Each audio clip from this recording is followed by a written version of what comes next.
Ok, imagine 3 profils. T'as un professeur agrégé en lycée, un danseur professionnel, un créateur de contenu sur les réseaux. Bah maintenant, tu mélanges tout ça et paf, ça te fait Naïm, l'invité du jour sur le podcast. Et aujourd'hui, on va se plonger dans un parcours qui est vraiment atypique entre ses phases d'échec, ses phases de transformation et évidemment ses réussites. Dans cet épisode, Naïm nous partage comment il a trouvé sa voie en ligne grâce à la création de contenu. Mais non, je suis pas sur Insta à l'époque. Et en fait, ouais, la vidéo fonctionne. Et je me dis, waouh, parce que tu vois, c'est pas habituel. Surtout YouTube, tu vois, c'est un format où tu commences à avoir des exigences de production, etc. Tu vois, de plus en plus. Et la vidéo, dans sa petite niche de l'enseignement, tu vois, fonctionne pas mal. Du coup, ça commence comme ça. Et je commence à avoir des demandes par rapport à cette vidéo, tu vois. Les leçons qu'il a tirées de ses premiers gros succès. C'est extraordinaire, en fait. Et là, je peux aider n'importe qui, n'importe quand. J'ai des retours surtout sur mes vidéos, sur ma newsletter, sur mes podcasts. Enfin, c'est extraordinaire. Donc, je suis vraiment heureux de pouvoir faire ce que je fais. Hein, vraiment. Et il va également donner quelques conseils à celles et ceux qui nous écoutent et qui ont peut-être peur de se lancer. La personne qui commente ta vidéo, la seconde d'après, elle passe à autre chose. Alors ne prends pas personnellement les commentaires. Parce que cette personne-là n'est pas en train de penser à toi, elle n'est pas en train de dépenser de l'énergie par rapport à ton travail, etc. Et surtout, il faut jamais comparer ses coulisses à la réalité de ce qu'on veut bien nous montrer à travers les réseaux. Et enfin, évidemment, on sait que vous êtes un peu là pour ça, il va nous parler de tous les compléments de revenus qu'il a su générer à côté de son job de prof. Donc, premier complément de revenu, c'est les formations en ligne. Deuxième complément de revenu, j'accompagne des gens. Troisième complément de revenu, je suis prestataire sur des centres de formation. Ensuite, ce que je fais aussi, c'est que je donne pas mal de masterclass. J'ai eu quelques revenus aussi via YouTube et TikTok, etc. Donc voilà, il y a tout ça cumulé. Si vous cherchez de la motivation, des conseils de création de contenu ou simplement un peu d'inspiration dans votre parcours, cet épisode est fait pour vous et je suis sûr qu'il va vous plaire et j'espère qu'il vous plaira autant que j'ai apprécié la conversation. Ah, et petite parenthèse rapide, tu sais, sur cette chaîne, je te parle toujours de comment faire plus de vues sur les réseaux. Mais il y a un autre sujet qui est tout aussi important, voire plus, c'est comment transformer ces vues en euros sur ton compte en banque. Ça, clairement, c'est une autre histoire et crois-moi, tout se joue dans le suivi. Parce que si tu es entrepreneur comme moi, tu sais à quel point c'est frustrant d'oublier de relancer un prospect, d'oublier des informations essentielles, de perdre des messages importants et de ne pas savoir où tu en es dans le processus de vente. Et le résultat, c'est que tu laisses littéralement de l'argent sur la table. Mais tout ça, c'est terminé grâce au sponsor de cette vidéo qui est Pipedrive. Si tu ne connais pas encore, Pipedrive, c'est le CRM en ligne axé sur la vente. Avec cet outil, tu peux visualiser ton pipeline de vente et l'étape de chacun de tes deals, personnaliser ton pipeline en fonction des différents produits que tu as à vendre, recevoir des rappels automatiques pour être sûr de ne louper aucune opportunité et accéder à des analyses super claires pour être sûr de savoir où tu dois te concentrer sur ton business. En gros, c'est le système qu'il te faut pour transformer ton organisation et ton chiffre d'affaires. Tu peux commencer là dès maintenant, tu as 14 jours où c'est gratuit, tu n'as même pas besoin de mettre ta carte bancaire et en plus de ça, avec le lien qui est dans la description, tu as 20% de remise sur ton abonnement annuel. Merci à Pipedrive et on est parti pour l'interview. Salut Naïm, comment ça va? Je suis très content de t'accueillir parce que t'es pas venu les mains vides, on vient de se faire un petit goûter, on a déjà bien papoté. Ça me fait trop plaisir de te voir Naïm parce que je crois que c'est quoi, la 3e, 4e, 5e fois qu'on se voit peut-être maximum. Mais à chaque fois que tu viens au studio, c'est un goûter incroyable et en plus de ça, tu as une énergie de dingue, toujours optimiste, le smile et la joie de vivre, donc ça me fait trop plaisir et ça me donne encore plus hâte de voir ce qui nous attend dans cet épisode. Ouais, c'est la 5e fois quoi. Je crois qu'on se voit, je suis vraiment honoré d'être là. Maxence, on est super bien accueillis chez toi. Pareil, hein, je trouve que je vois en toi ce que tu vois en moi aussi, une belle énergie, un bel optimisme et quelqu'un qui fait du bien sur les réseaux, donc vraiment c'est un honneur pour moi d'être ici. Vraiment. Trop bien, merci beaucoup, ça me fait super plaisir que d'éloges qu'on s'envoie. Écoute, quand je t'ai rencontré Naïm, je me suis dit, ce gars, j'ai l'impression qu'il a eu 1000 vies. Et plus j'apprends à te découvrir, plus je me dis que tu as vraiment 1000 vies. Pour ceux qui ne te connaissent pas, de ce que j'ai en tête, et je suis sûr que j'ai oublié plein de trucs, mais donc là, tu es prof en lycée, en BTS, c'est ça? Ouais, c'est ça. T'as fait des études en neuromarketing, neuropsychologie, etc. T'as été breakdancer. Bref, t'as fait plein de choses qui n'ont a priori rien à voir. Et en plus de ça, évidemment, pourquoi t'es là, c'est parce que tu crées du contenu sur les réseaux. Tu prends la parole sur là aussi plein de sujets. Donc je me suis dit que ça pouvait être cool qu'on fasse un petit épisode ensemble et que tu nous racontes tout ça. Ok, avec plaisir. Effectivement, j'ai eu plein de vies. Ouais. Comment tu te présentes si un inconnu te croise dans la rue et te demande... T'es qui, Naïm? En fait, c'est drôle parce qu'une fois, on m'a contacté sur les réseaux en me disant « je sais pas ce que tu fais ». Et j'ai répondu « ça tombe bien, moi non plus ». Et j'ai pas de mal avec ça, en fait. Je suis enseignant. Okay. Je suis agrégé en marketing, donc ça, je pense que c'est le statut un petit peu professionnel que j'ai. Mais également, je suis créateur de contenu, formateur, coach, parfois consultant. Alors j'allais dire psychologue parce que j'ai grandi dans un quartier, mais ça c'est autre chose. Mais ouais, j'ai toutes ces casquettes et je pense que c'est des casquettes qui sont complémentaires. Et je pense que ce qui me prend le plus de temps en termes de profession, c'est mon métier d'enseignant pour l'instant. Mais ouais, je fais tout ça à la fois. Et on trouve le temps de faire tout ça à la fois pour l'instant. Ça fait combien de temps que tu es enseignant ? Ça va faire bientôt 10 ans. Ok. Ouais. En tout cas, que j'enseigne ce que j'enseigne aujourd'hui. Parce que la danse, je l'ai enseigné pendant des années aussi. Ouais. Ok. Tu as été prof de danse aussi, c'est ça ? Ouais, okay. Ça, ouais. Et toi-même, danseur, j'imagine, tu en faisais beaucoup. Ouais. Tu peux nous donner une petite ébauche de ça a été quoi ton parcours de vie pour en arriver là où tu en es aujourd'hui ? Ouais, bien sûr. Alors, il faut comprendre une chose, c'est que la danse, pour moi, c'est quelque chose de culturel. Ok. Dans ma famille, encore aujourd'hui, on pousse les tables et on danse. Enfin voilà, c'est dans la famille du côté de mon père, hein, c'est comme ça. Ouais. Donc moi, j'ai grandi avec cet état d'esprit-là. Et disons que dans les mariages, on était un petit peu l'attraction, mon père et moi, c'est-à-dire le petit et le grand qui font les mêmes pas, tu sais. Donc ça amusait un petit peu tout le monde. Ton père faisait du breakdance aussi ? Alors, il faisait pas du breakdance, mais c'est l'une des premières inspirations que j'ai eues. Et ma mère, en fait, très ouverte à la culture, à la musique, à la lecture, amène le câble. Et à 3 ans, je découvre MTV. Et forcément, je suis bombardé de clips afro-américains. Ouais. À l'époque, donc je découvre le hip-hop, je découvre la danse, etc. MC Hammer, je veux faire MC Hammer dans le clip Can't Touch This. Et en fait, ça a été le début. Et donc, je dansais, etc. J'ai arrêté la danse, je crois, à 13 ans et j'ai repris à 16. Et en fait, pour moi, ça a été un véritable exutoire. À 13 ans, je regardais des mangas. À l'époque, c'était pas très commun dans les quartiers. J'avais des cheveux rouges, j'avais des piercings, j'avais des piercings partout dans la figure. C'était un rite de passage. Et c'est vrai que j'essayais d'exprimer peut-être une crise profonde que j'avais, une sorte de dépression que j'avais, personnelle, qui était très puissante, très marquée, qui a aussi été nourrie par un harcèlement que j'ai connu. Et en fait, la danse m'a permis de sortir tout ce que j'avais à l'intérieur, quoi. Donc ça a été un véritable exutoire. Et force est de constater que je dansais tellement avec les tripes que j'étais pas le plus fort, mais je suis très vite sorti du lot, en fait. Et je me souviens, les premiers stages que j'ai donnés, j'avais un niveau catastrophique. Mais je sais pas, j'arrivais à toucher les gens et je me souviens en 2007 ou 2008, je suis invité en Russie pour l'un de mes premiers stages à l'étranger. Et en fait, quand je suis rentré en France, je voulais mettre ma carrière de côté parce que faut fonder une famille à un moment donné. Et je me voyais pas, continuer à voyager à droite et à gauche avec une femme et des enfants, quoi. Ouais. T'avais quel âge à ce moment-là ? J'avais 24 ans ou 25 ans. Ok, donc tôt, tu te dis, il faut fonder une famille. Ouais, parce que je me suis dit, le futur, tu vois, c'est quoi ? Et puis, tu sais, quand tu vis de ta passion, à savoir la danse, c'est très compliqué parce que quand tu rentres dans une approche business de ton art, je trouve que tu vicies un petit peu la passion que tu peux avoir. Et c'est très particulier, en fait, parce que moi, j'ai dansé par amour, aussi par besoin d'expression. Et à la fin, j'avais plus ce côté-là et ça m'a profondément gêné. En fait, j'avais le côté perf, battle, ego, tu vois. Et donc voilà. Donc à 24 ans, j'ai repris mes études de chinois ou 25, je sais plus. Et chinois. Attends, encore un truc que je savais pas sur toi.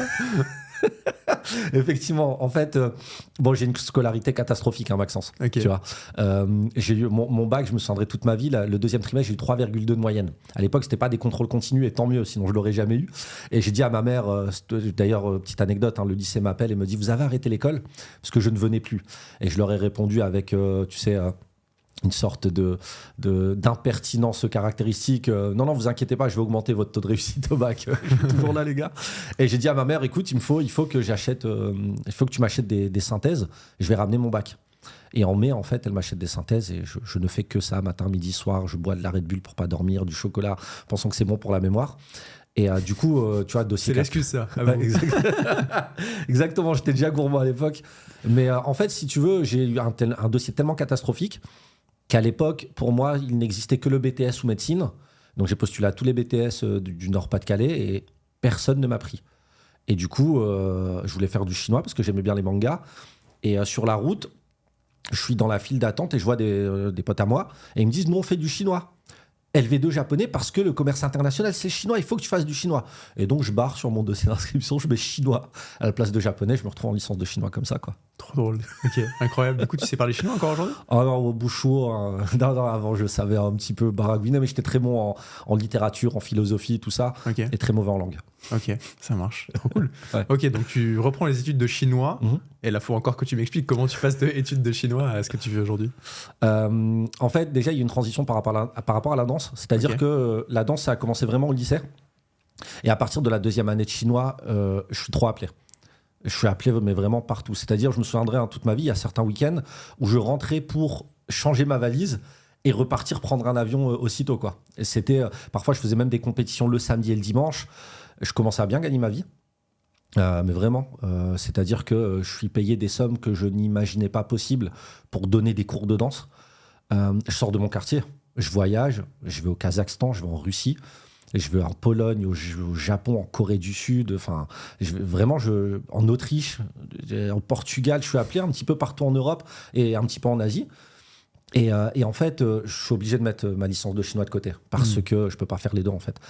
Et donc voilà, je me suis mis à fond dans la danse à partir de la 2e année de chinois. J'ai décidé que j'allais mettre ça de côté. Je crois que j'ai réussi quand même à avoir mon année, il me semble.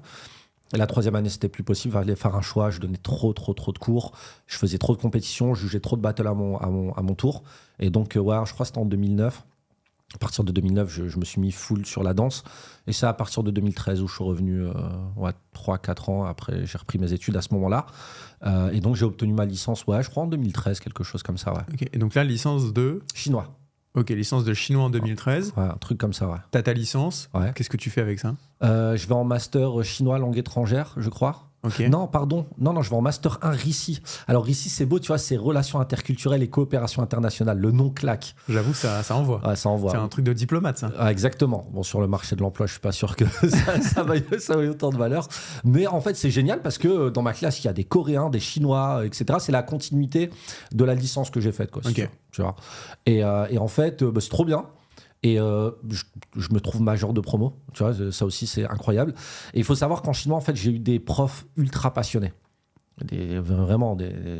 Madame, je sais plus comment, c'est Madame Falaschi, une italienne qui donnait des cours de chinois comme ça, avec une gestuelle extraordinaire. Enfin bref, j'avais vraiment des sommités dans le milieu. Des éditeurs, des traducteurs de bouquins, etc. Et en fait, ils étaient tellement passionnés qu'ils sont devenus passionnants. Ouais. Et j'ai mangé ma licence de chinois, tu vois. Donc, le Master 1 s'est très, très bien passé. Et après ça, en fait, j'ai fait un Master 2 chinois langue étrangère pour enseigner le chinois. C'était très nul. J'ai tenu 1 mois. Après, je suis parti en école pour devenir professeur des écoles. Okay. J'ai tenu 1 jour. Mais vraiment, c'était pas pour moi. Et après, j'ai travaillé dans un snack. Ok. Et voilà, j'ai mis mes études de côté. Et à ce moment-là, je danse encore un petit peu, je travaille dans un snack et j'ai un Master 1 et je sais pas quoi faire. Ok. Et là, cliffhanger, qu'est-ce qui se passe après? Exactement, t'as vu le climax? Ouais, de ouf, t'es fort. C'est ça. C'est du storytelling. Tu bosses chez Netflix. C'est ça, c'est du storytelling, mon gars. Et en fait, ce qui se passe, c'est que j'ai un pote qui m'appelle, qui dansait, qui me dit, tu fais quoi? Je dis, rien. Il me dit, tu vas devenir prof. Je dis, non. Il me dit, si, j'ai eu mon concours, tu vas le passer, je vais t'aider. Et je dis, vas-y, quel concours? Il me dit, professeur d'économie-gestion en lycée professionnel. Et je dis, mais j'y connais rien. Il me dit, oui, moi non plus, t'inquiète pas. Je dis, écoute, je te fais confiance, t'as été mon mentor dans la danse, on y va. Un grand monsieur qui s'appelle Saji, que j'embrasse très fort au passage. Et en fait, j'intègre, tu sais, une sorte de, de groupe de potes qui aidaient des gens à passer le concours. Et le deal, c'était, si t'as le concours, tu formes à ton tour. Et c'était gratuit. Tu vois, extraordinaire, quand même. Ouais.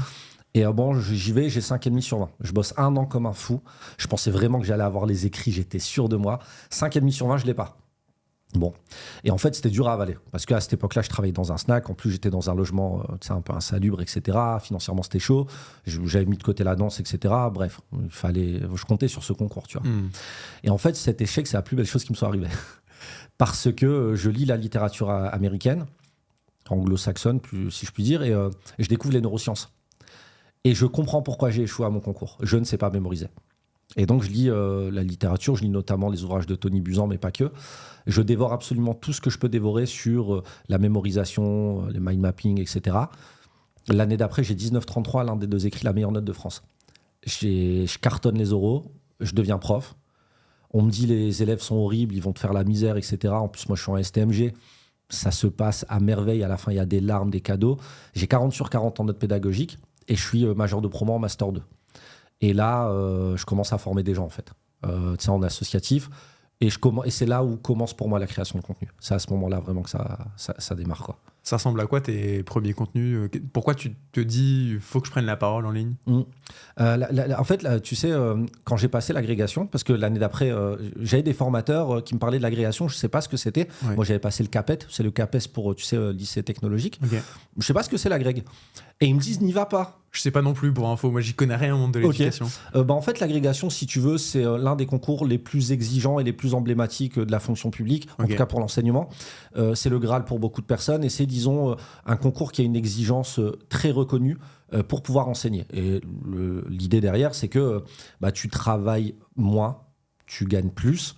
Parce que à la base, tu es censé faire de la recherche, etc. En tout cas, c'était le cas à une époque, mais aujourd'hui, c'est plus trop le cas.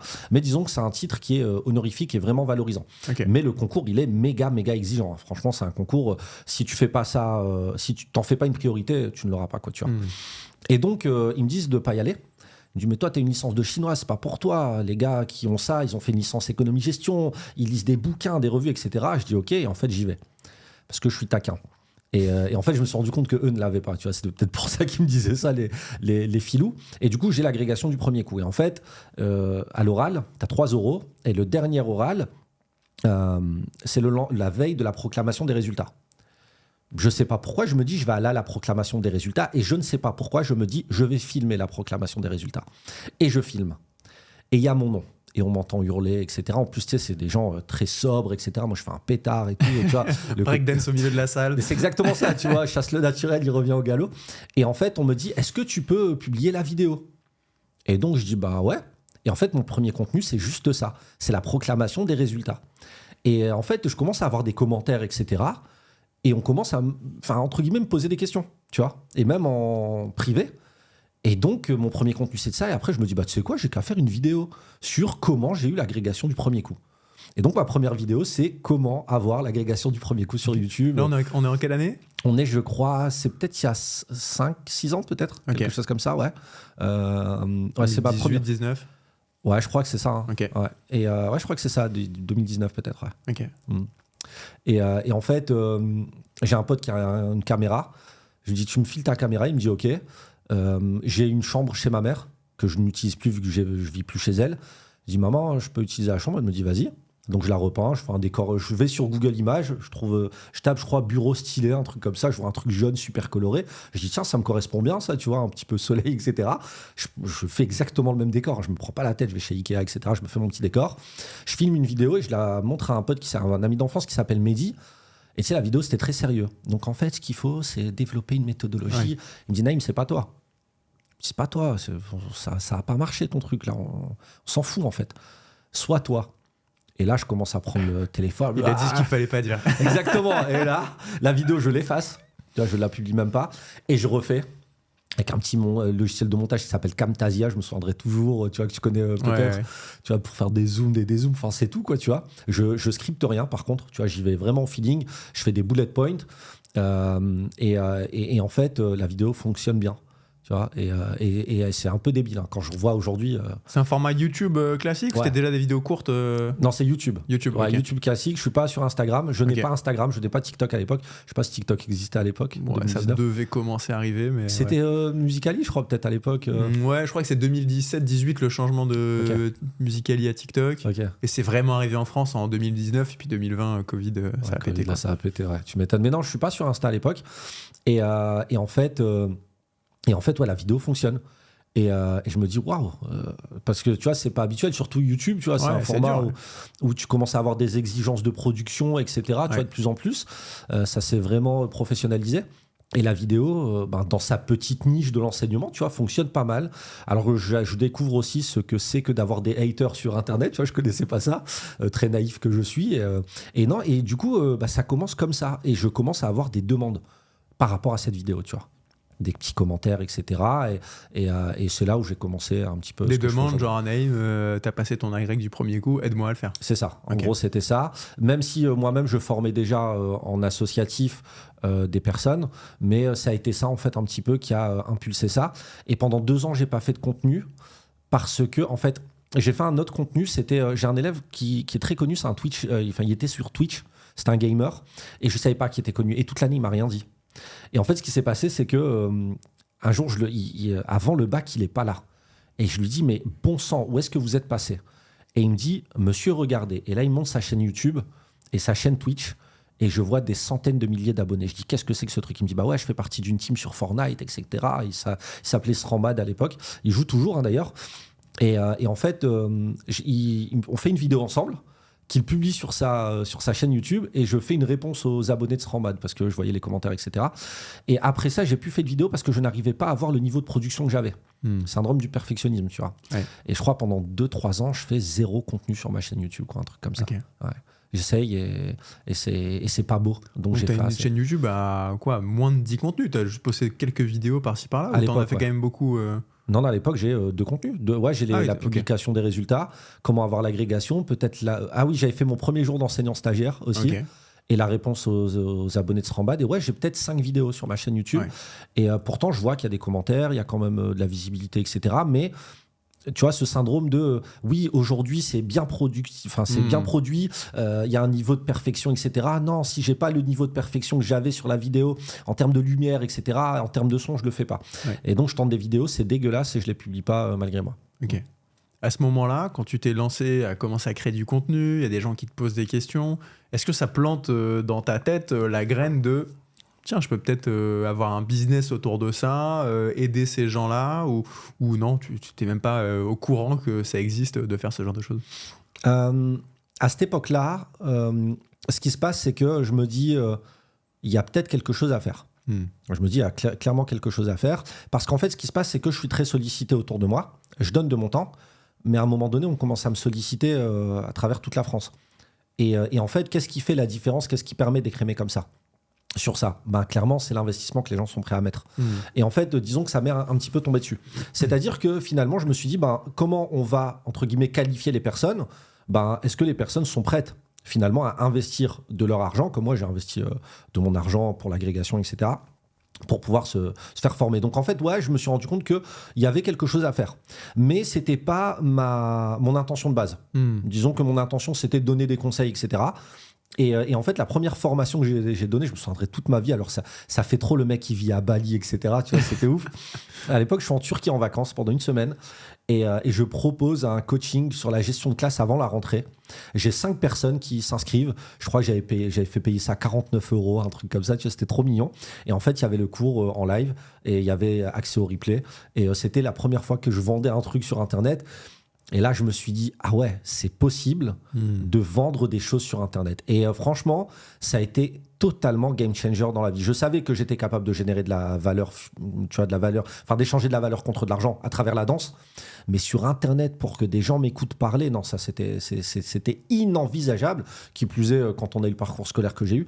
Et donc, c'est venu malgré tout, ça s'est imposé à moi, quoi, finalement, tu vois. Et donc, ce premier cours-là en ligne quand tu es en vacances en Turquie, il intervient quand exactement ? T'as que tes 5 vidéos sur YouTube ou t'avais déjà commencé à publier d'autres choses ? Non, j'ai que mes 5 vidéos sur YouTube. Okay. Et par contre, je sais pas pourquoi j'ai un LinkedIn. Je sais plus pourquoi j'ai un LinkedIn, tu vois. J'avais publié 2 choses dessus. Parce que j'avais, je crois, un petit blog ou quelque chose et je publiais sur LinkedIn, tu vois. Et des personnes me disaient « Ah, c'est toi la vidéo, etc. » Tu vois, enfin, genre... je pense qu'à l'époque, il n'y avait pas beaucoup de contenu sur l'agrégation. Peut-être, hein, tu vois. Peut-être ça devait être le début. C'est ça, tu vois. Mais en tout cas, donc il y a des personnes qui commencent à me suivre comme ça. On parle en DM. Et en fait, je me rends compte qu'à l'époque, je faisais ce qui se fait aujourd'hui. C'est-à-dire, voilà, un peu de setting, un peu, mais tu sais... sans le savoir. Sans le savoir, quoi, tu vois. Donc, je parlais avec eux, etc. Et je commençais à démarcher des gens. Et en fait, je faisais ça très, très mal. J'ajoutais des gens qui venaient d'avoir leur concours. Tu sais, t'as la liste est publique en fait. Ah, ok. Donc je les ai ajoutés sur LinkedIn. Salut, ça va ? Ça te dirait de te former ? Tu vois, le truc trop relou. Ouais, que tu dois recevoir 14 fois par jour, tu vois. Mais c'était doté d'une bonne intention, tu vois. Je me suis dit, est-ce que je peux faire, tu vois, un petit business ? Est-ce que je peux t'aider, quoi ? Ouais, c'est ça, tu vois. est-ce que je peux t'aider et puis est-ce que moi je peux envisager, tu vois, une sorte de business en ligne comme ça, tu vois, à voir, hein. Et en fait ouais, ça s'est fait comme ça, c'était très mal, mais au début ouais, j'avais 5 personnes et LinkedIn, j'en ai jamais fait quoi que ce soit parce que j'ai toujours eu peur de cette plateforme, d'ailleurs je t'en ai parlé, mais ouais, j'avais un LinkedIn et je sais pas comment ça se fait, tu vois, j'étais pas encore sur Instagram, je crois. Ok, trop bien. Donc première vente que tu fais en ligne, ça c'est un sentiment qui est cool. Tu as tes premiers euros qui tombent. Tu étais déjà prof à l'époque ? Ouais, j'étais déjà prof. Tes premiers revenus complémentaires qui arrivent. J'imagine qu'il n'y a pas beaucoup de profs en plus qui ont ce genre d'activité en ligne en plus. Je connais quelques profs d'ailleurs sur TikTok qui sont trop cool. J'adore leur contenu. Mais qui ne parlent pas de l'enseignement, qui parlent de leur thématique. J'ai un prof d'histoire en tête notamment. Je suis sûr que tu connais Yann Toucourt. Ouais, Yann Toucourt, il est extraordinaire. Il y a plusieurs profs comme ça, mais qui ne parlent pas du fait d'être prof, qui enseignent leur matière. C'est ça. Donc ouais, tu as les premiers euros qui arrivent sur ton compte en banque alors que tu es fonctionnaire, tu es prof, etc. Tu te dis, ouais, c'est un monde qui s'ouvre à toi, c'est un truc génial. Exactement. Qu'est-ce qui se passe à la suite de ça ? Tu te dis, bon, en fait, du coup, il faut que je passe la seconde en termes de création de contenu, il faut que j'en fasse plus, etc. Il se passe quoi dans ta tête ? En fait, déjà, il faut savoir une chose, c'est que, ok, j'ai mes euros, mais j'ai surtout un retour extraordinaire des gens. Ouais. Et ça, vraiment, c'est pour moi ce qui a le plus de valeur à l'époque. C'est-à-dire que je me dis, ah ouais, t'as vraiment... Et des gens, tu vois, qui m'envoient des messages après leur rentrée, merci, ça s'est bien passé, heureusement que tu m'as dit ça, heureusement que tu m'as dit ci. Et ça fait vraiment, vraiment plaisir. Parce que malgré tout, tu vois, moi, je suis convaincu d'une chose, c'est que l'argent, c'est important dans une vie. Ouais.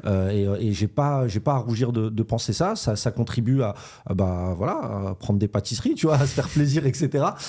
Mais ce qui reste, je pense, c'est ça. C'est justement ces retours-là, etc. Et dans les moments où on peut être un petit peu moins motivé, c'est ça qui nous remonte à la surface, je pense, tu vois.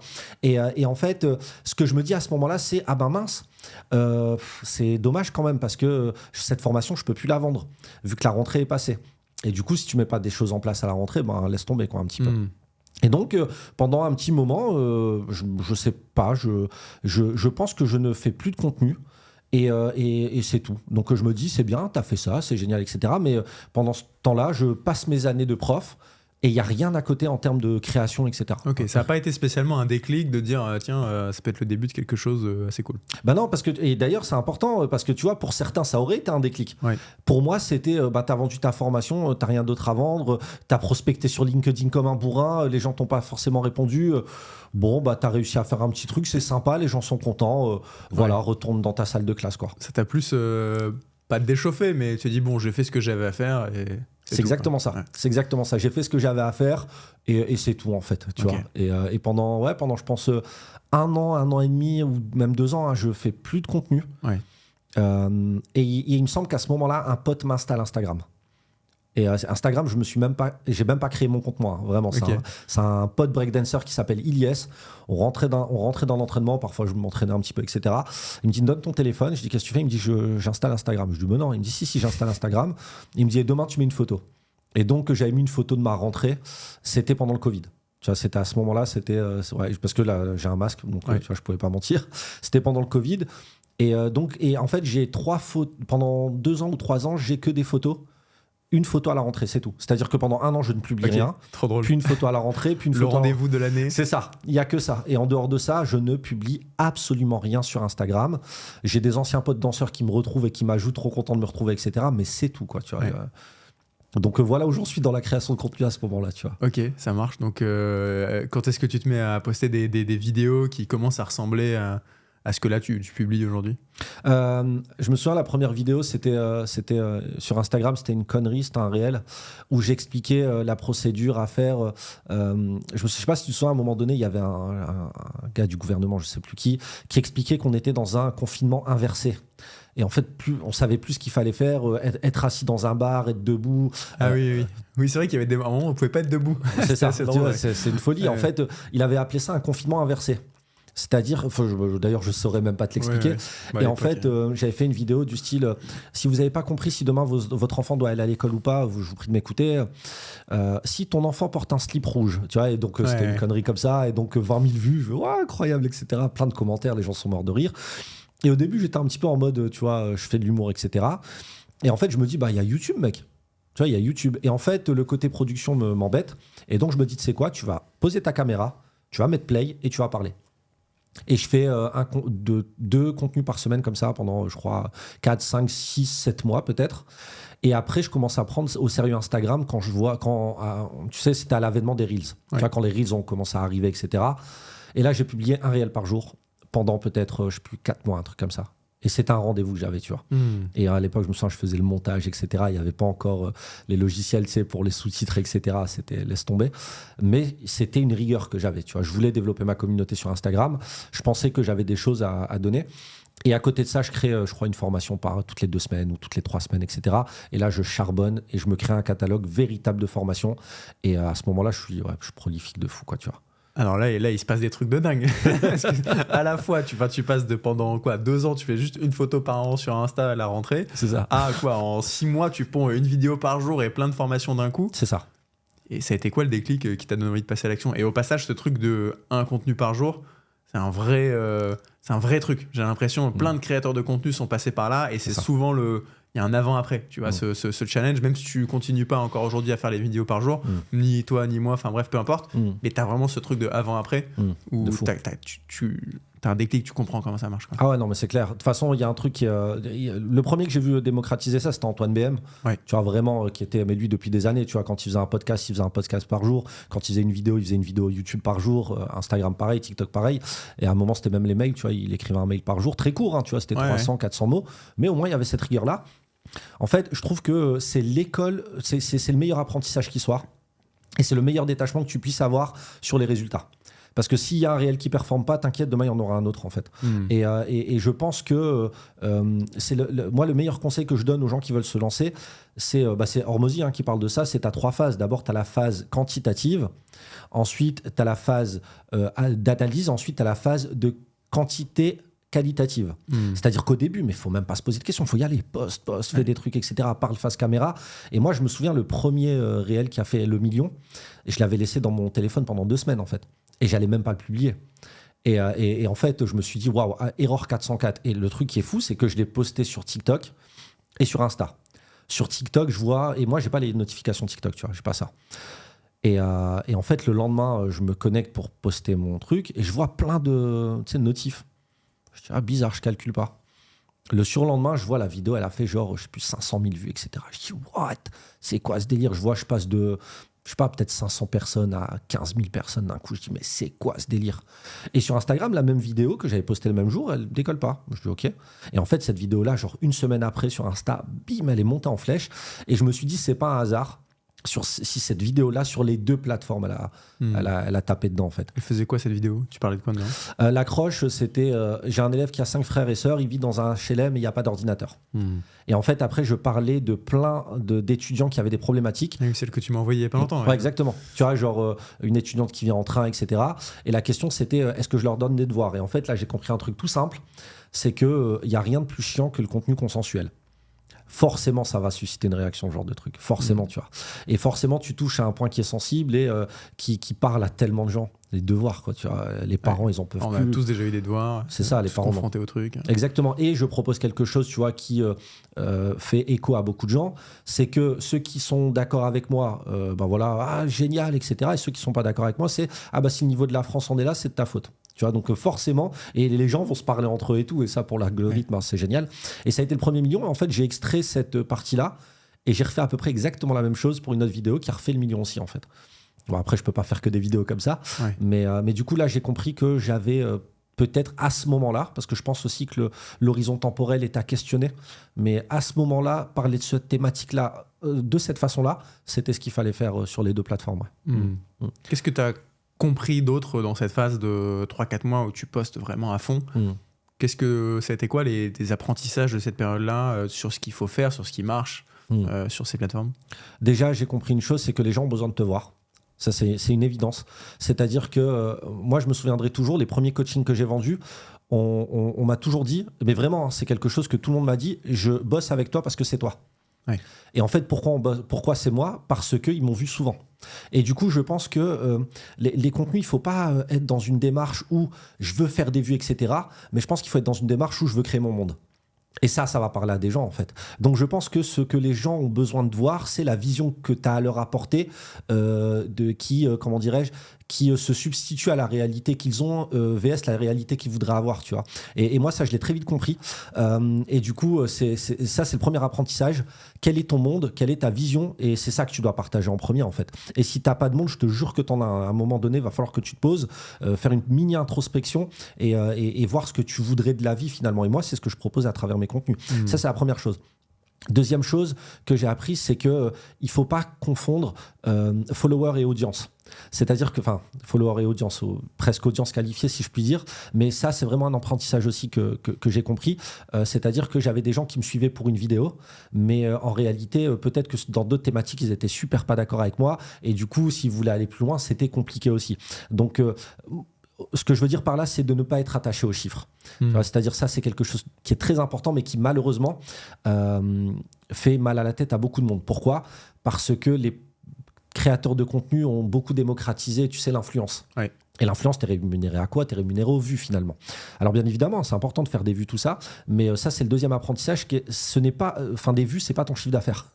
Et ça, vraiment, faut en avoir conscience. Parce que moi, j'ai un pote, il me disait « Waouh, mais Naïm, si j'avais ton compte Instagram, mais je ferais tellement de choses, etc. » Et je lui dis « Ça ne veut rien dire. » Je connais des gens qui ont fait le million avec un compte Instagram à 800 personnes. Alors, aux États-Unis, c'était dans des assurances, et Jérémy Coleman, qui en parle dans un podcast, sur des assurances de médecins, etc. 800 personnes sur Instagram, la nana a fait le million en un an, $1 million de chiffre d'affaires. Donc ça veut tout et rien dire. Et la troisième chose que j'ai apprise par rapport à ça, c'est que la personne qui commente ta vidéo, la seconde d'après, elle passe à autre chose. Alors ne prends pas personnellement les commentaires.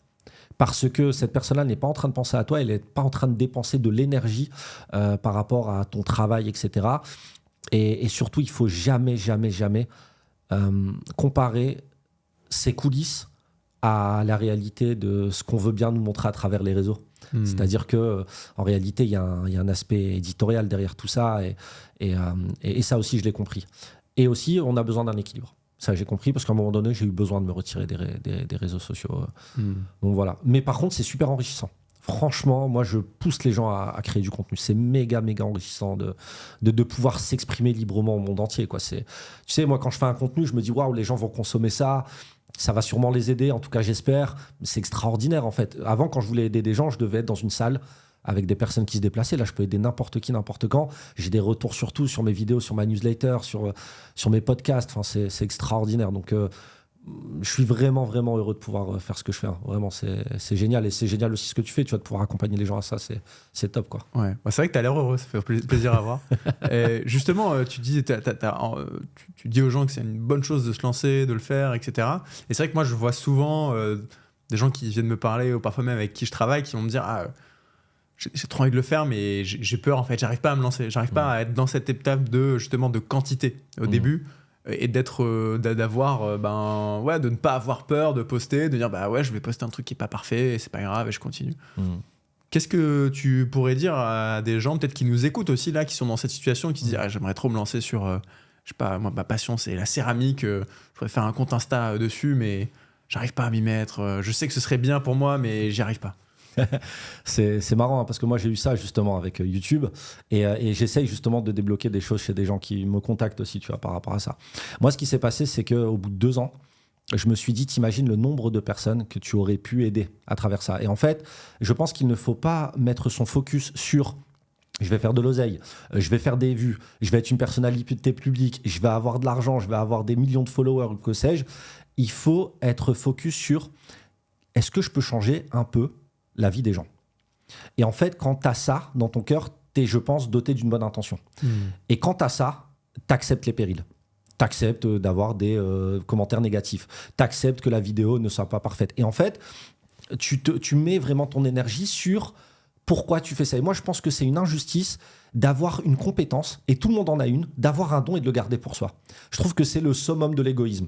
Aujourd'hui, on a absolument tout pour rendre la vie des gens meilleure. Absolument tout.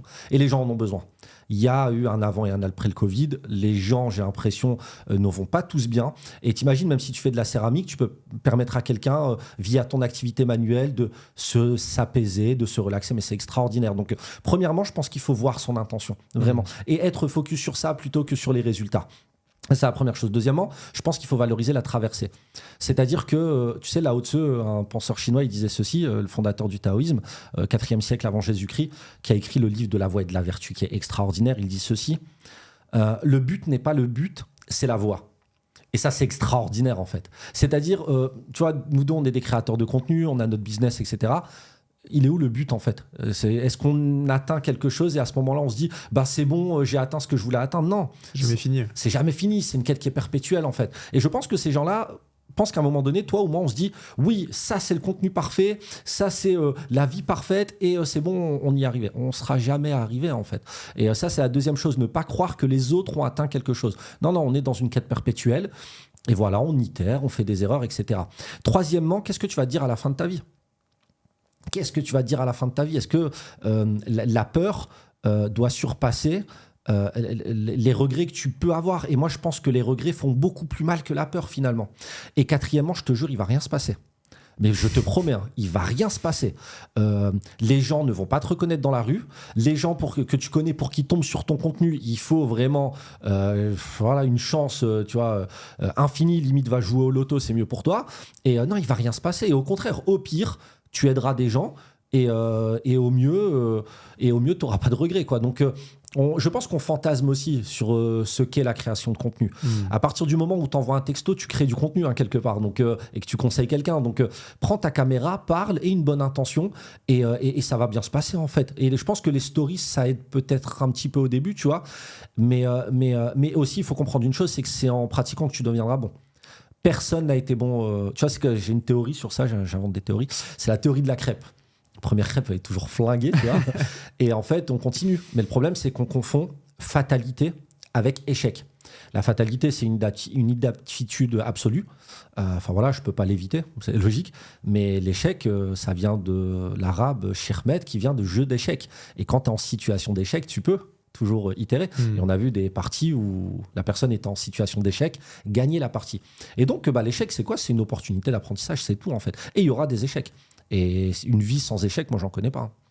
Donc voilà, l'abandon n'est pas une option, les gars. Lancez-vous, la vie, elle est tellement courte. Et il y a tellement de gens qui ont besoin de vos conseils. Moi, c'est ce que je me dis maintenant quand je suis moins motivé à faire du contenu, tu vois. Ouais. Trop bien, je vais clipper ça et je vais le donner à toutes les personnes qui posent la question. Tu as donné un speech motivationnel là, j'adore. C'est exactement. Ouais, tu portes le même message que ce que je porte, le fait de ne pas avoir peur, de se lancer, etc.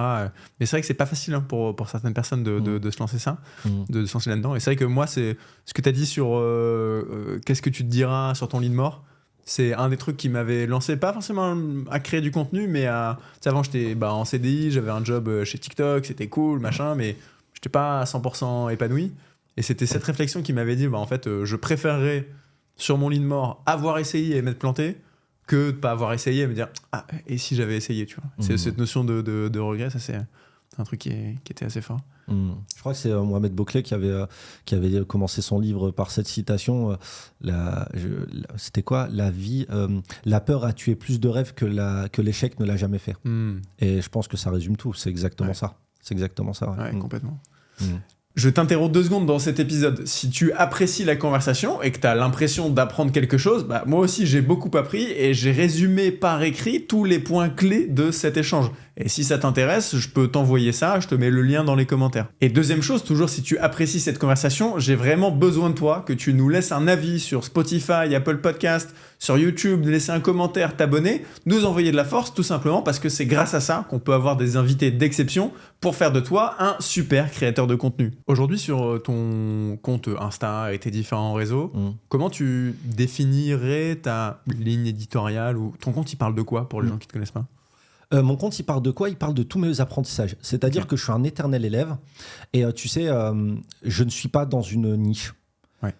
Enfin, c'est prétentieux de dire ça, mais je suis ma niche.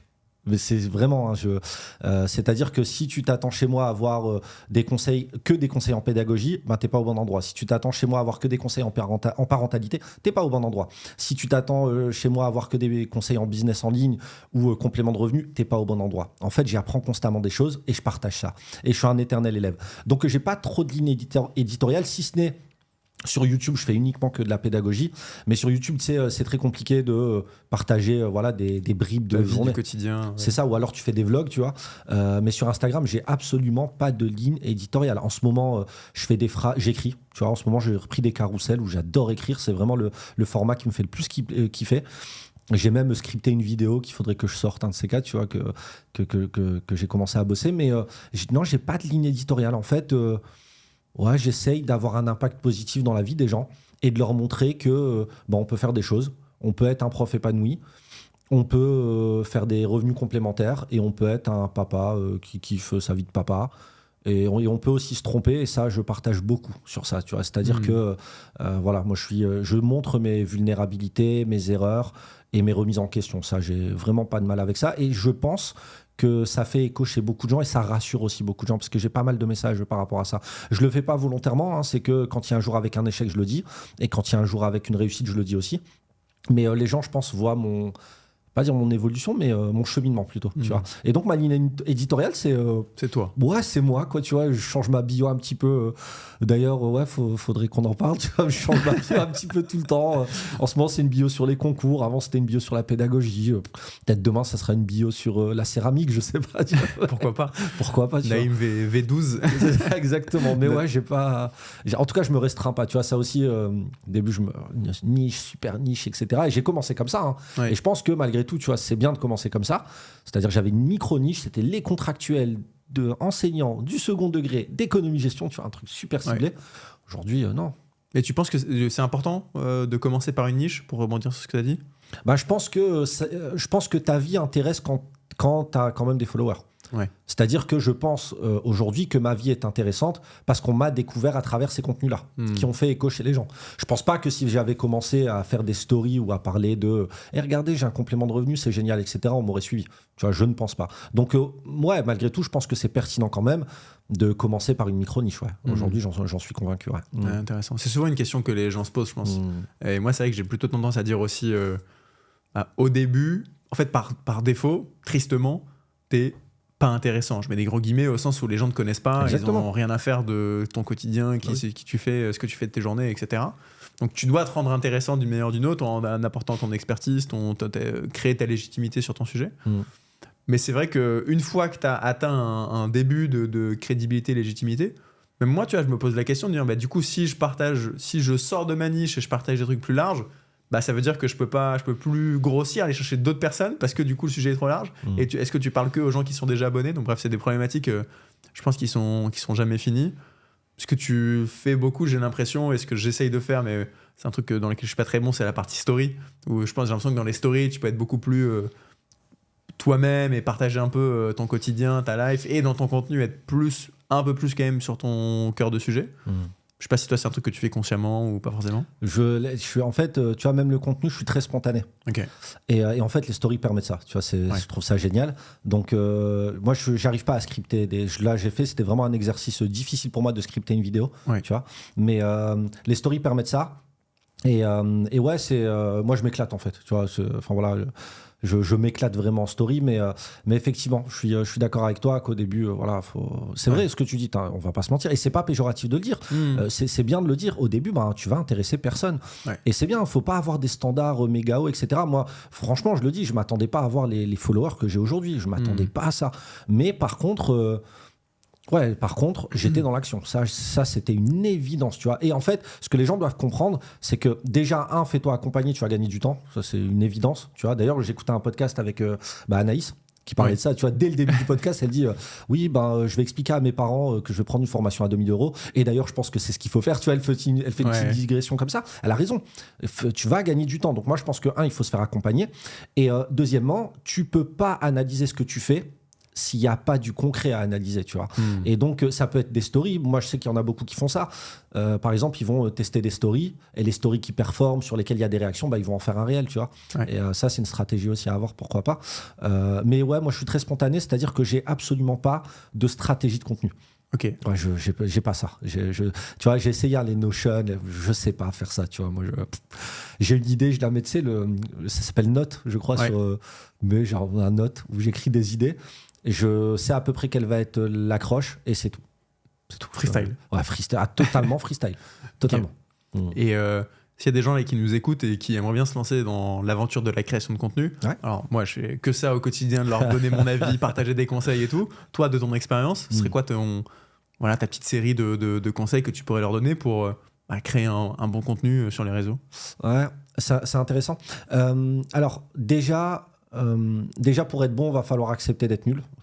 Pardon, je sais que c'est un peu dur et je le dis franchement, si je vous dis ça pour ceux qui nous écoutent, c'est pas de la prétention, c'est pour comment dirais-je, tu sais, on a tendance à mettre sur un piédestal la création de contenu et tous les créateurs de contenu que vous kiffez ont été nuls à un moment donné en fait. Vraiment, faut se rendre à l'évidence, il n'y a personne qui est bon dès la première vidéo, ça n'existe pas. Acceptez ça. Accepter que votre contenu, au début, il va pas être top. Tu vas peut-être pas regarder l'objectif, tu vas peut-être lire un script, je sais pas. Mais il faut absolument se lancer. Tu sais, c'est comme un petit peu, tu vois, la mer. Tu trempes l'orteil, après la cheville, et t'as l'autre qui arrive comme un bourrin qui court et c'est terminé, quoi. C'est un petit peu ça l'idée. Moi, je pense qu'un bon contenu, alors vraiment, et ça c'est aussi ton domaine d'expertise, donc je parle sous ton couvert, mais moi, un contenu qui va me parler, c'est déjà quelqu'un qui va avoir une idée tranchée sur les choses. Pardon, mais moi, c'est-à-dire, il y a un adage en anglais qui s'appelle « draw a line, pick a side ». Moi, c'est ça. Quelqu'un qui essaye de satisfaire tout le monde sur les réseaux sociaux, ça me parle pas, tu vois. Donc déjà, je pense qu'il faut être assez tranchant dans les idées qu'on veut véhiculer. Seth Godin en parle très bien dans Tribu. Il dit qu'en fait, il faut avoir un ennemi tacite. Et en fait, la vision de ton monde, c'est de combattre cet ennemi tacite. Moi, par exemple, mon ennemi, c'est les stéréotypes sur les élèves. Au début, c'était ça. C'était mon ennemi, tu vois. Ou alors, le fait de dire que les élèves ne sont plus capables de faire quelque chose. Ou alors, le stéréotype de dire ils foutent rien aujourd'hui, les classes, c'est un zoo, etc. Donc ça, c'était mon stéréotype, c'était mon ennemi tacite. Je le signalais pas. Tu vois, j'en parlais pas explicitement, mais les contenus en faisaient la référence de manière sous-jacente, tu vois. Ça, c'est la première chose. Moi, je pense on a besoin d'émotions aujourd'hui. Moi, je suis convaincu de ça. On a besoin d'émotions. Il faut parler au cœur des gens. Et parler au cœur des gens, c'est pas chialer devant sa caméra, hein, c'est pas ça. Mais c'est faire écho à ce que la personne peut ressentir. Et moi, je suis convaincu d'une chose, c'est que la création de contenu peut faire vivre chez les gens énormément d'émotions, en fait. Et pour moi, un bon contenu, c'est livre-toi, te pose pas de questions, sois spontané. Moi, j'adore la spontanéité, tu vois. J'adore la spontanéité. Moi, un contenu qui va me parler, c'est quelqu'un qui va prendre sa caméra. Ça ne sera pas forcément... Et d'ailleurs, je crois que tu as fait un contenu sur ça il n'y a pas très très longtemps, sur le fait que le son n'était pas très bon. Je crois que c'était dans une cuisine, avec les courgettes. Oui, ouais, tout à fait, oui. Là, un cuisinier qui fait une vidéo dans une cantine, littéralement. Il n'a aucun matos, aucune lumière, rien. Et la vidéo a fait je ne sais plus combien de millions de vues. Mais c'est génial. Ouais. Moi j'adore ces trucs-là, tu vois. Alors, bien évidemment, je pense que, tu vois, moi, je suis arrivé à un palier où si je veux aller chercher d'autres personnes, je suis obligé d'avoir une belle production, etc. Tu vois, c'est une évidence. Mais avant d'arriver à ce palier-là, prends ta caméra, sois toi-même, et parce que tous les autres sont pris déjà. Donc, n'essaye pas d'être quelqu'un, n'essaye pas d'être, je sais pas moi, Maxence Tison ou que. Surtout pas. Il est pris déjà, Maxence, tu vois. Donc, j'ai shotgun. Ah ouais. Putain, ça sent le vécu. Mais en tout cas, ce que je veux dire, c'est en fait, on a tous une part de nous qui mérite d'être partagée aux autres. Et si tu veux faire de l'ikigai pour ça, fais-le. Moi, j'ai pas eu besoin de faire de l'ikigai pour ça. Tu vois, je savais, de par mon parcours, de par le fait d'avoir des cheveux rouges en étant adolescent, de vivre dans un quartier avec des piercings, etc. Je savais ce que je voulais partager de moi et qui j'étais véritablement. Sois toi-même et n'attends pas l'approbation des autres pour faire un bon contenu. Tu vois, et je te le dis, hein, tous les contenus que j'ai pensé qui allaient performer ont été un flop total, et tous les contenus que je pensais qu'ils allaient être mais ouais, tu vois, donc franchement, il faut être dans l'action et le temps te dira si tu as eu un bon contenu ou pas, mais parle avec le cœur. Tu vois, moi, je danse avec les tripes, je pense que ça a parlé avec les gens, ça a parlé aux gens. Mes contenus, je parle avec les tripes et je pense que c'est ce qui parle aux gens, quoi. Je pense. Ok. Trop bien. Merci pour les conseils. Bon, je t'en prie, humblement. Pour parler un petit peu de retirer le fil de là où tu t'en étais arrêté sur tes premières ventes de formation en ligne. Ouais. Là, aujourd'hui, en décembre 2024, tu es toujours prof, mais tu as pas mal de compléments de revenus par tes activités en ligne. Est-ce que tu peux nous parler un peu de ces compléments de revenus? Comment ça se structure? Qu'est-ce que tu vends? À qui? Pourquoi? Ouais, bien sûr. Et et vraiment, je le dis, c'est incroyable la création de contenu. Parce que si on m'avait dit il y a 3 ans que grâce à la création de contenu, j'en serais là aujourd'hui, à faire vraiment des trucs que je kiffe, vraiment, et qui en plus me permettent de sortir de mon quotidien de prof, parce qu'on va pas se mentir, j'aime bien mon métier, mais c'est pas ce qu'il y a de plus épanouissant à la longue, c'est-à-dire que j'ai besoin de faire autre chose à côté, tu vois, vraiment, et ça me permet aussi d'être mieux face à mes élèves, de pouvoir faire autre chose à côté. C'est un juste équilibre que j'ai trouvé, tu vois. Il y a certains profs, ils font ce qu'ils veulent, ça me regarde pas, mais ils vont faire des heures sup. D'ailleurs, on m'a beaucoup parlé de ça suite à ma story dont on avait parlé, où je parlais de compléments de revenus, etc. On m'a dit, oui, moi, je fais des heures sup pour mes compléments de revenus, etc. Moi, non, en fait. Non, au contraire, j'ai besoin de faire autre chose pour être mieux encore face à mes étudiants. Alors, premièrement, j'ai un site en ligne de formation où je vends des formations en pédagogie. Ça, c'est le premier. Ça s'appelle maméthodo.fr. Justement, à la base, les vidéos YouTube, c'était pour rediriger vers ça, etc., via ma newsletter. Ouais. Donc, premier complément de revenus, c'est les formations en ligne. Ça, c'est pour les profs ? C'est pour les profs, ouais. Des gens qui veulent devenir profs ou qui sont déjà profs ? Non, des gens qui... y a un petit peu des deux parce que j'ai des formations en mémorisation, etc., en méthodologie. Et sinon, c'est pour gagner en pédagogie. Okay. Par exemple, comment créer un cours rapidement, comment animer un cours face aux élèves, comment gérer sa classe, comment être un prof inoubliable, tu vois, ce genre de choses. Donc voilà, j'ai des formations sur ça, c'est des petits produits. Et puis j'ai des petits tunnels de vente, c'est-à-dire il y a une promo à l'inscription à la newsletter, etc., avec une séquence mail de 3 jours, des choses très très simples, tu vois, que j'ai dû développer sur le tas. Donc ça, c'est mon premier complément de revenu. Deuxième complément de revenu, j'accompagne des gens, c'est-à-dire que je suis coach à côté pour des personnes qui veulent passer le concours, mais pas que. J'ai coaché aussi dans la création de formations, parce que forcément j'en ai créé tu vois, une douzaine maintenant des formations. Donc ça, c'est le deuxième complément de revenu que j'ai, c'est-à-dire que j'ai des gens en one-to-one. Je les accompagne souvent pendant une durée de 2-3 mois pour justement soit créer des formations ou soit passer un concours. Donc ça, c'est le deuxième complément de revenu. Troisième complément de revenu, je suis prestataire sur des centres de formation. Donc c'est-à-dire parfois je vais intervenir dans des entreprises, c'est le cas notamment avec Connaissance Illimitée de Mohamed Bouclé. Donc là tu vois, j'interviens pour Enedis, L'Oréal, GRDF, etc., où je donne des formations déjà que tu vois qui sont en lien avec ce que j'avais fait en 2014, des formations en mémorisation, mind mapping, etc. Donc je me suis imprégné des contenus de Mohamed pour pouvoir des formations sur l'apprentissage, encore la mémorisation. Exactement. En entreprise. En entreprise, ouais. Et ça, là, je suis prestataire pour Connaissance Illimitée. Mais j'ajoute mes petites touches personnelles, etc., quand c'est possible de le faire. Donc ça, c'est troisième complément de revenu. Ensuite, ce que je fais aussi, c'est que je donne pas mal de masterclass. Par exemple, je suis dans une prépa qui s'appelle Brio Concours, qui accompagne les profs qui veulent devenir, les candidats qui veulent devenir enseignants du premier degré, donc primaire, maternelle, etc. Je donne 2 masterclass par mois, sur la gestion des émotions, sur le doute, sur le fait d'assurer un équilibre vie pro, vie perso. En fait, ma vie quand j'ai passé les concours. Tu vois, c'est aussi simple que ça. Donc ça, c'est mon 4e complément de revenu. Et j'ai eu quelques compléments, et j'ai eu quelques revenus aussi via YouTube et TikTok, etc. J'ai à un moment donné, j'ai fait des vidéos sur le bac. Et en mai, ça explose, mai-juin, ça explose. Et voilà, ça me fait un beau petit billet aussi. Ouais.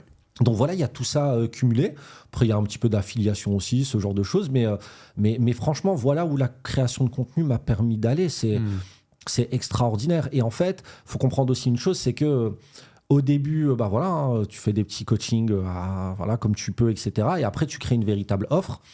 Et avec le temps, en fait, les gens sont prêts à investir sur eux pour travailler avec toi. Et ça, c'est la création de contenu qui permet ça, finalement, tu vois. Ouais. Et encore une fois, tu vois, quand dit comme ça, de l'extérieur, on peut se dire ouais, c'est un peu abusé. Non, les gens sont super contents, en fait. On apporte des choses aux gens, on leur permet de grandir, d'aller mieux, etc., et de résoudre les problématiques qu'ils sont en train de vivre et que nous, on a déjà vécu au préalable. Et donc, voilà mes compléments de revenus.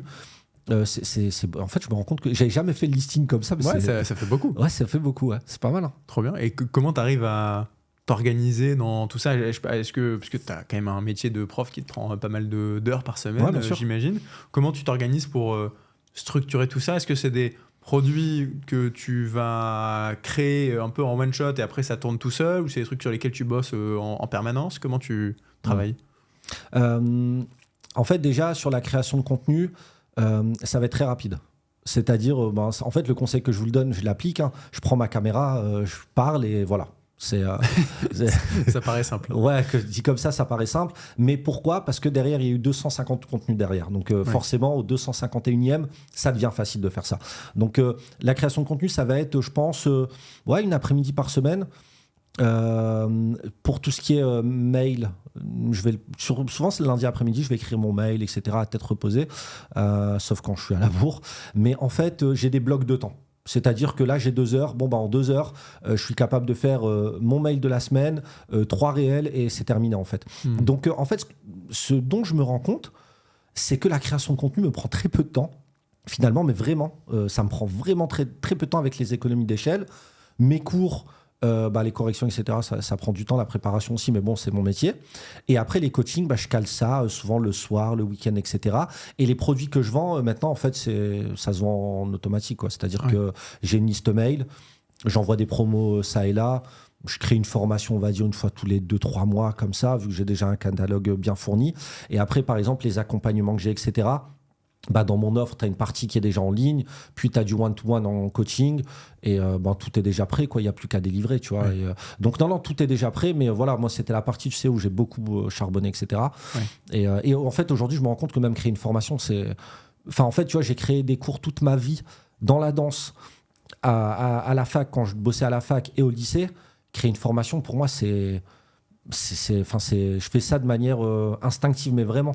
Et en fait, je me rendais pas compte que c'était une difficulté pour certaines personnes. Pour moi, c'était une évidence. Et quand j'ai accompagné des gens, je dis en fait, ces choses-là n'avaient pas été anticipées, quoi. Donc effectivement, aujourd'hui, je peux créer une formation en une journée. Mais vraiment, tu vois, que ce soit les modules de formation, les problématiques, la partie pédagogique, la partie exercice, l'enregistrement, la mise en ligne, en une journée, c'est plié.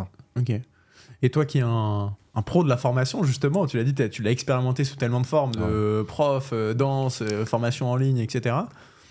Moi, c'est un podcast pour les créateurs de contenu. Des créateurs peut-être comme toi ou moi qui se disent j'ai envie potentiellement de lancer ma formation. C'est quoi une bonne formation ? C'est quoi les ingrédients pour que tu aies une formation qui soit efficace, qui atteigne son but ? C'est une excellente question. Une bonne formation, déjà pour moi, c'est une formation qui te permet de cibler une véritable problématique que tu as. Ça, c'est la première chose. C'est-à-dire que, tu vois, il y a beaucoup de formations en ce moment, c'est je sais pas moi, mais tu vas faire tel chiffre d'affaires par mois, tu vas faire ceci, etc., etc. Mais le problème, c'est qu'on part pas tous du même pied d'égalité. Il y a une problématique à cibler, en fait. Donc déjà, adresser une vraie douleur, ça, c'est une première problématique. Et ça, je l'ai appris à mes dépens. Tu vois, par exemple, j'avais fait un accompagnement qui s'appelle Mon enfant ce génie pour les parents, parce que sur Instagram, à un moment donné, je suis devenu j'aurais voulu que mon fils ou ma fille ait un prof comme vous, etc. Donc je me suis dit, on va accompagner les parents. Mon enfant ce génie, le nom est génial, tu vois, dédicace à Blondie, que tu connais, qui m'avait soufflé ce nom-là. Mais le problème, c'est que là, tu n'as pas de difficulté que tu es en train d'adresser, tu vois. Donc, une bonne formation, déjà, c'est un vrai problème. Ça, c'est la première chose. Deuxièmement, c'est une transformation. C'est-à-dire qu'entre le point A et le point B, il y a quelque chose qui s'opère et des changements opérationnels que je vais pouvoir implémenter. Ça, c'est la deuxième chose. Et troisièmement, c'est quelque chose qui est digeste. Moi, les formations de 14h, 20h, etc., qui suit ça aujourd'hui alors qu'on a un abonnement Netflix, les gars ? Moi, c'est une vraie question. Donc, je pense qu'une bonne formation, c'est 3 choses-là. Quelque chose qui prend à bras-le-corps un problème, qui donne des outils concrets à implémenter, mais vraiment concrets, c'est-à-dire tu fais ci, tu fais ça. Et troisièmement, quelque chose de digeste qui te fait aussi passer un bon moment. Alors, juste une chose, moi je suis convaincu d'un truc, c'est que les gens ne veulent pas une expérience vidéoludique incroyable face à une formation. Moi, mes formations, c'est un screencast, ma caméra, un mind map ou un slide que je déroule et c'est tout. Mais si les gens font les exercices que je leur demande de faire et au moment où je m'épose, etc., ils auront une transformation, sans aucun doute. Et également, je pense que pour les créateurs de contenu qui nous écoutent, il faut comprendre aussi une chose, c'est qu'une formation ne fait pas tout. Parfois, il y a certains clients qui vont prendre une formation et qui pensent qu'en prenant une formation, ça y est, j'y suis arrivé. Non. Quelqu'un qui a la dalle, les crocs, tu vois, il va faire des recherches, il va implémenter, il va se tromper. Et très souvent, on a tendance à penser, j'ai pris tel accompagnement, ça n'a pas marché, donc formateur est nul. Non, peut-être qu'il faut faire les choses différemment. Et puis aussi, il faut comprendre une chose, c'est que le savoir devient de plus en plus cher. Moi, la dernière fois, le dernier accompagnement que j'ai pris, c'était 3 900 €. Tu vois, quand même, c'est un billet, tu vois, 3 900 €, etc. J'ai appris un truc. dans cet accompagnement-là. Vraiment. Parce que, on va pas se mentir, l'ingénieur pédagogique qui était là m'a proposé des exercices qu'en tant que pédagogue, je connais depuis des années. Mais par contre, la coach, que je vais pas citer, mais qui était là, elle m'a enseigné un truc. Ce truc-là, il a changé beaucoup de choses dans ma vie. Et franchement, ça valait les 3 900 €. Pourtant, c'est un conseil qu'elle m'a donné. Tu me donnes envie de savoir, c'est quoi le conseil du coup ? C'est vrai.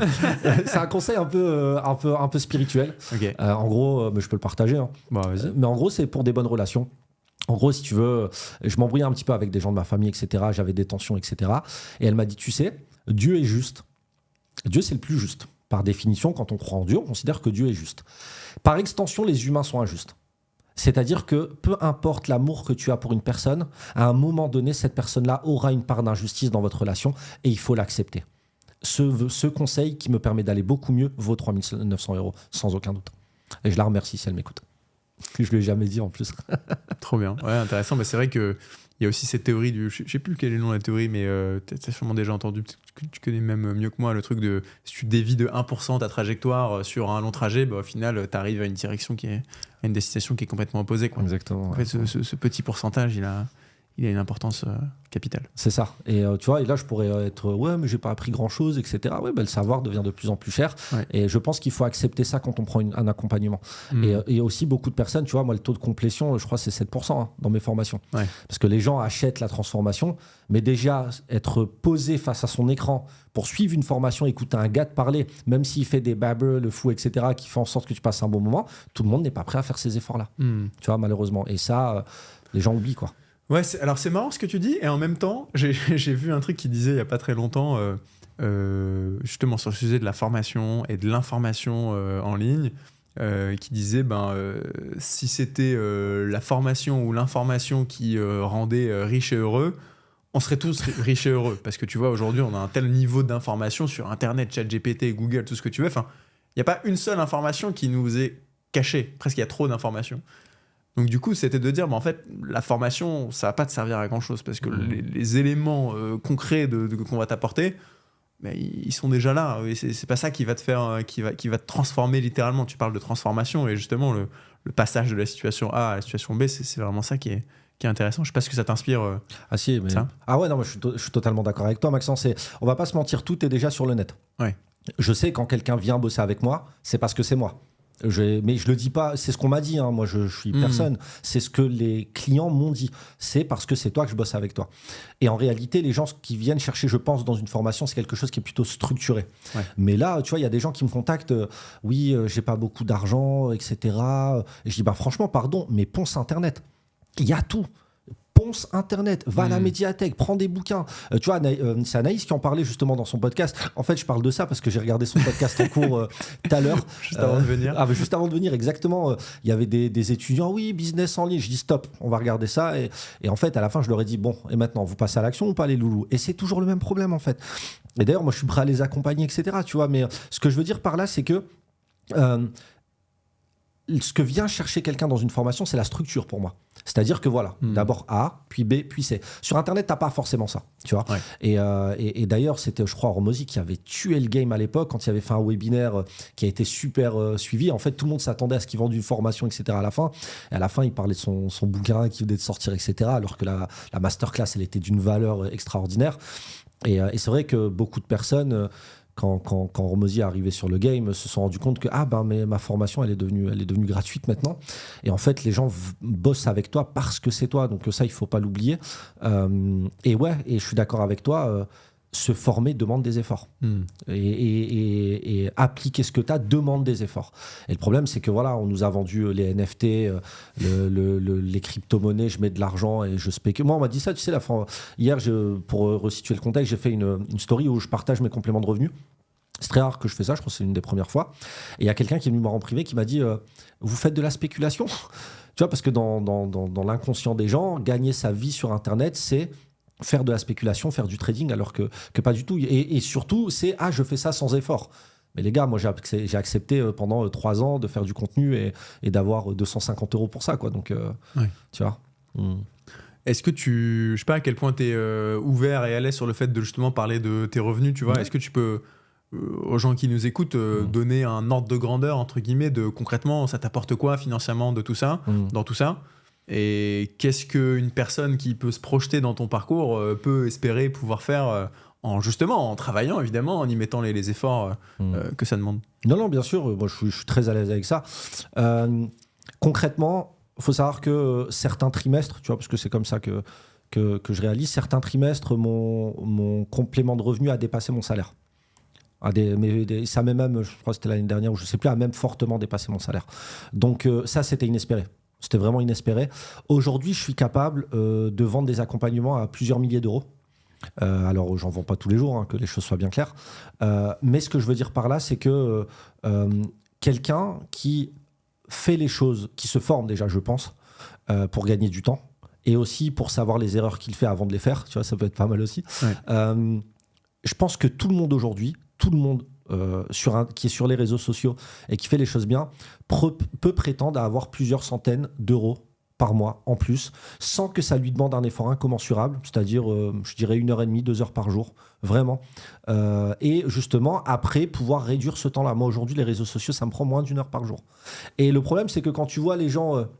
le temps qu'ils sont prêts à passer à scroller, à regarder des vidéos, et le temps qu'ils sont prêts à passer à créer du contenu, à répondre aux DM, il y a un monde entre les deux.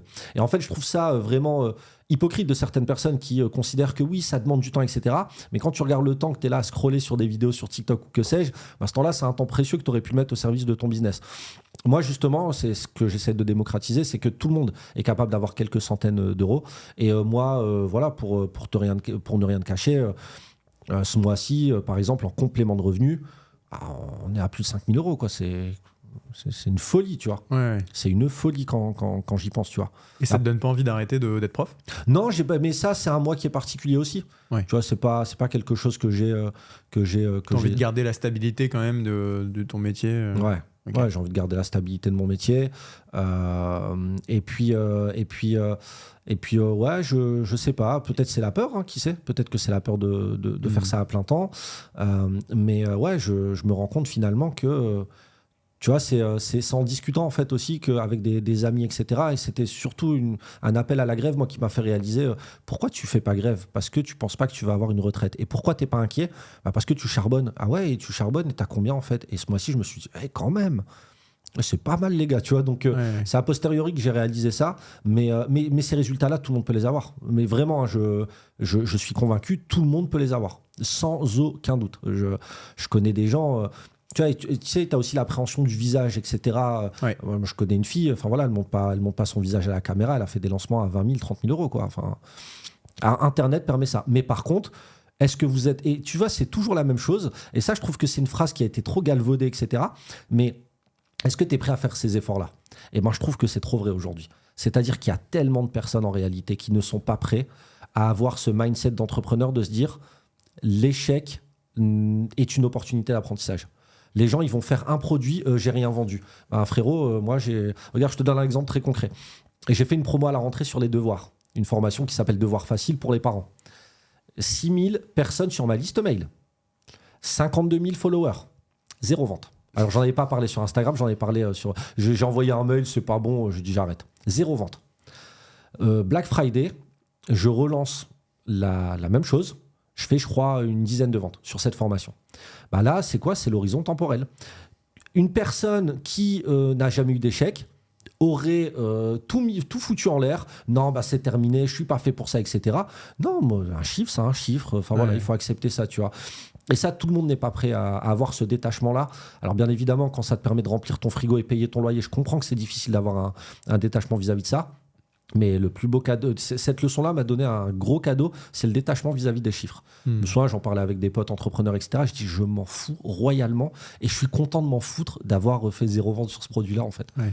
C'est justement parce que tu as aussi ton job à côté qui te permet d'être serein. Si c'était que ça, et tu avais 0 à la fin du mois, je serais pas venu avec des pâtisseries déjà. Et... c'est moi qui aurais ramené les goûter. Tu vois. Et ouais, non, j'ai conscience de ça. Tu vois. Et c'est peut-être ça aussi qui fait que je continue. Ouais, c'est un luxe aussi de pouvoir te dire, quoi qu'il arrive, tu as une situation qui te back là-dessus. C'est ça, ouais. Tu vois, okay. Donc, c'est quoi les projets de Naïm pour les années à venir? Déjà, aller bien. Ouais. Tu vois, c'est un truc, tu vois, j'essaye de démocratiser ça. Être bien dans sa tête, c'est un devoir qu'on a chacun. Et c'est un droit qu'on a aussi, tu vois. Donc déjà apporter de l'amour aux gens, moi j'aime bien ça, tu vois. Quand je vais quitter ce monde, je voudrais que on se rappelle de moi en tant qu'une personne, comme une personne qui a donné de l'amour aux autres. Tu vois, si j'arrive à avoir ça, c'est bien. Je me nourris de ça aussi, tu vois. Et très souvent, on a l'impression au début, des collègues étaient comme ça, que c'est stratégique en fait. Ah, il est comme ça pour avoir des bonnes classes. Non, je suis comme ça avec la personne que j'ai croisée tout à l'heure dans la rue et qui m'a souri. Enfin voilà, tu vois. Donc déjà ça. Tu vois, avoir un impact positif dans la vie des autres. Maintenant, en termes pour mes cours, pour le prof, toujours être aussi à l'écoute de mes étudiants. Parce qu'il y a beaucoup de souffrance, en fait, dans mes classes. Et je pense que l'après-Covid a été catastrophique chez les élèves que j'ai. Donc voilà, être à l'écoute et leur permettre de se sentir bien dans ma classe, ça, c'est quelque chose que j'apprécie énormément. Et niveau business, j'ai envie d'accompagner les gens à avoir un complément de revenu. Moi, mon complément de revenu, ça continue. Tu vois, je fais mes prestats, je fais mes coachings, je vends mes formations en ligne, mais j'ai envie d'accompagner les gens à ça parce que je sais que je peux le faire. Et je sais que les gens sont capables de développer un revenu complémentaire. Et c'est pas compliqué. Ça demande de la patience, ça c'est une évidence. Ça demande de se tromper, ça demande d'itérer, ça demande de ne pas savoir où on va aussi. On navigue un petit peu à vue, on va pas se mentir en tant qu'entrepreneur, surtout au début. Mais ouais, c'est ça, j'ai envie de démocratiser ça. Donc, je pense que je vais démocratiser un accompagnement qui s'appellera 1 heure par jour pour doubler son salaire, tu vois, un truc comme ça, ou 2 heures par jour. Je sais pas encore un nom sexy, mais atteignable. Tu vois, tu vas pas quitter ton job, tu vas pas aller à Bali, tu vas pas, tu vois, mais tu auras un complément de revenu de quelques centaines d'euros par mois. C'est chambé, quoi, tu vois. Ouais. Bah, 1 heure par jour pour doubler ton salaire, même 2 heures par jour, la promesse est cool. Ouais, ça donne envie. Ouais, ça donne envie. Je pense que c'est atteignable surtout. Ouais. Tu vois, c'est pas une surpromesse, moi. Et c'est ce que ça me prend aujourd'hui. Tu vois, c'est ce que ça me prend aujourd'hui, quoi. C'est sur les réseaux, ouais, je suis pas plus que ça en termes de création de contenu, etc. Quoi. Okay. Donc voilà ce qu'on pourrait faire, et aussi des podcasts au club, tu vois, parce que c'est.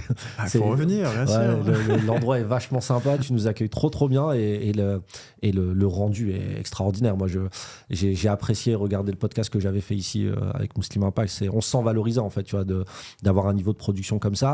Et peut-être que c'est ça aussi qui me manque, moi, aujourd'hui. Tu vois, aller vers ce niveau-là de production, quoi. Tu vois, c'est sympa. Je sais pas. Nos portes sont grandes ouvertes. Reviens quand tu veux. On se reverra. T'es adorable, Maxence, t'es adorable. Écoute, je t'ai posé toutes les questions que j'avais à te poser. Est-ce qu'il y a d'autres sujets que tu aurais aimé aborder ?